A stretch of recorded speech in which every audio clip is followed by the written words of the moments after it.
छोटे से अंतराल के बाद एक बार फिर से आप सभी का स्वागत है आप ही के पसंदीदा कार्यक्रम स्वस्थ विचार में। दर्शकों, सेहत संबंधी कोई भी समस्या है तो आप सीधे गुरुजी से लाइव जुड़ सकते हैं। नंबर आपकी टीवी स्क्रीन पर दिया जा रहा है। लाइव कार्यक्रम के दौरान आप सीधे गुरुजी से बात करें, अपनी जो समस्या है उसको डिस्कस करें। जो भी आपको हेल्थ रिलेटेड इशू है, आपको है, आपके अपने को है, आप गुरुजी से डिस्कस करें, उन्हें बताएं। उनको फिर जो गुरुजी आपको बताएंगे आपकी जो समस्या है उसका सटीक समाधान। तो अगर आप भी गुरुजी से लाइव जुड़ना चाहते हैं, अपने सवाल करना चाहते हैं, तो इस वक्त टीवी स्क्रीन पर जो नंबर फ्लैश हो रहा है इस पे कॉल करें, गुरुजी से सवाल करके उनका समाधान प्राप्त करें।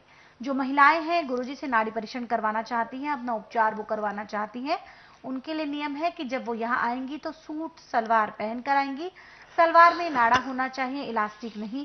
इस नियम का आपको विशेष ध्यान रखना है। और स्वस्थ विचार आश्रम की बुधवार को छुट्टी रहती है, इस बात का भी आप खास ख्याल रखें। फिलहाल दर्शकों, अब गुरुजी से हम जानेंगे दांत दर्द की समस्या के बारे में।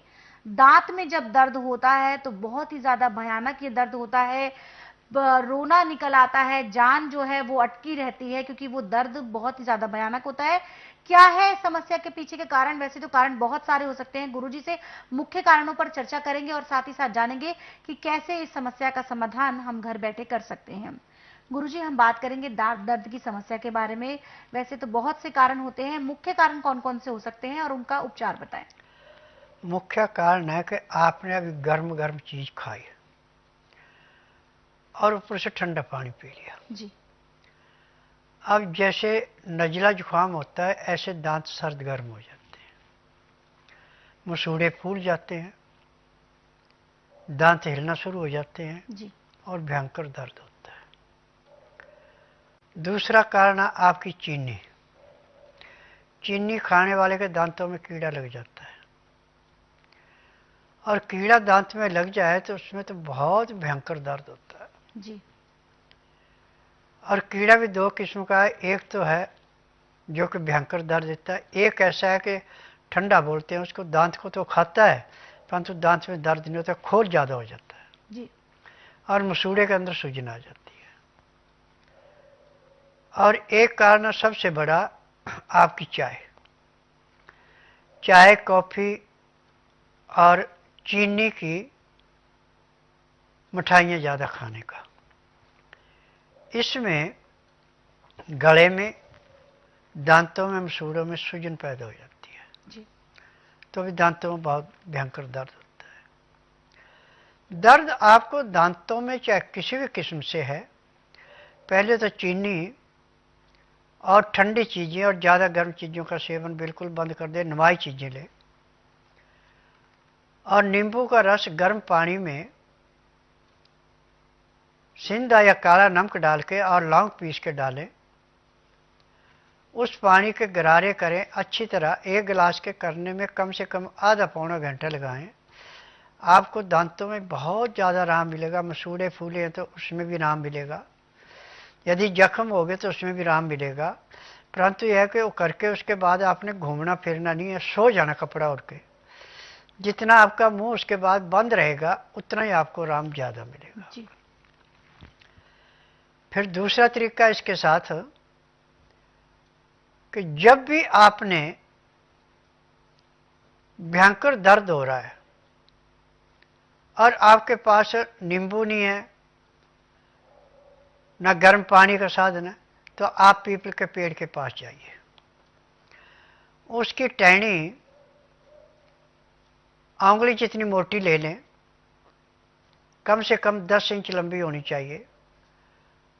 उस टहनी को दांतों से चबाते जाएं और दांतों पे जैसे आप नीम की दातन करते हैं या बबुल की दातन करते हैं, ऐसे दातन करें तो आपके मसूड़ों में भी आराम मिलेगा। दांत में कीड़ा लगा तो उसमें भी आराम मिलेगा और मसूड़ों में सूजन है, पस है, वो भी ठीक होगी। परंतु एक दिन का काम नहीं है, ये आपको फिर मंगल शनि छोड़ के हर रोज करना पड़ेगा, तब आपको पूर्ण लाभ होगा। आज पूरे संसार के अंदर एलोपैथिक में तो सिर्फ बिजनेस में से किसी रोग की दवाई है नहीं, जहाँ पे तकलीफ होती है उस अंग को सुन्न कर देते हैं, ताकि आपको पता लगे कि मुझे आराम मिल गया। आराम नहीं मिलता, रोग बढ़ता है और अंग सुन्न हो जाता है। बाद में दवाइयाँ भी काम करना बंद कर देती हैं। और एलोपैथी की दवाई यदि एक बार किसी को स्टार्ट करा दी तो जब तक वो जिएगा तब तक खानी पड़ेगी, और टाइम आगे पीछे हो गया तकलीफ बढ़ जाती है। और जो हमारा आयुर्वेद, यूनानी, होम्योपैथिक, नेचुरल का है, इसमें हम डॉक्टरों को दोष नहीं दे सकते। ये दोष है उन फार्मेसियों का जो दवाइयाँ बनाती हैं। जब दवाई के अंदर किसी में नुस्खा पूरा नहीं होगा तो आराम कहाँ से मिलेगा। परंतु स्वस्थ विचार एकमात्र आश्रम ऐसा है कि यहाँ पे गारंटी से इलाज किया जाता है। जिसका इलाज कहीं नहीं उसका इलाज मेरे पास है, क्योंकि मुझे 10,000 जड़ी बूटियों की पहचान है जिनसे मैं दवाइयाँ बनाता हूँ। और मेरी अपनी फार्मेसी दवाइयाँ बनाने की, दवाइयाँ रजिस्टर्ड है, पेटेंट है, इनका साइड इफेक्ट कोई नहीं है। जिस वक्त रोगी मेरे पास आता है, कितना ही पुराने से पुराना रोग है, नाड़ी परीक्षण के बाद जो दवाइयाँ दी जाती है, दवाइयाँ लेते हैं तो उसी दिन उसको 20% आराम भी मिल जाता है। जी, तो उसी दिन से मरीज को जो है 20% तक का आराम मिल जाता है। इसलिए आप भी बिना देर करे जल्द से जल्द गुरुजी के पास आए, क्योंकि गुरुजी की जो आयुर्वेदिक दवाएं हैं ये पूर्णतः आयुर्वेदिक है, शुद्ध है, गुरुजी के मार्गदर्शन में तैयार की जाती है और आपको दी तभी जाती हैं जब आप गुरुजी से नाड़ी परीक्षण करवाकर अपने रोग का सटीक कारण जानते हैं। कारण जानने के बाद आपको दवाएं दी जाती हैं। नियम परहेज के साथ अगर आप इन दवाओं का सेवन कर लेते हैं तो यकीन मानिए आप जल्द से जल्द अपने रोग पर जो है वो काबू पा लेते हैं, उसको जड़ से खत्म कर सकते हैं। किसी भी प्रकार की जानकारी के लिए नंबर आपकी टीवी स्क्रीन पर फ्लैश हो रहे हैं। कॉल करने का समय है सुबह 10 बजे से लेकर शाम 5 बजे के बीच। इसके साथ साथ दर्शकों, जो महिलाएं गुरुजी से नाड़ी परीक्षण करवाना चाहती हैं, उपचार कराना चाहती हैं, उनके लिए नियम है कि जब वो यहाँ आएंगी तो सूट सलवार पहनकर आएंगी। सलवार में नाड़ा होना चाहिए, इलास्टिक नहीं। इस बात का आपको विशेष ध्यान रखना है। अगर आप अन्य किसी परिधान में आएंगी तो आपका नाड़ी परीक्षण नहीं होगा।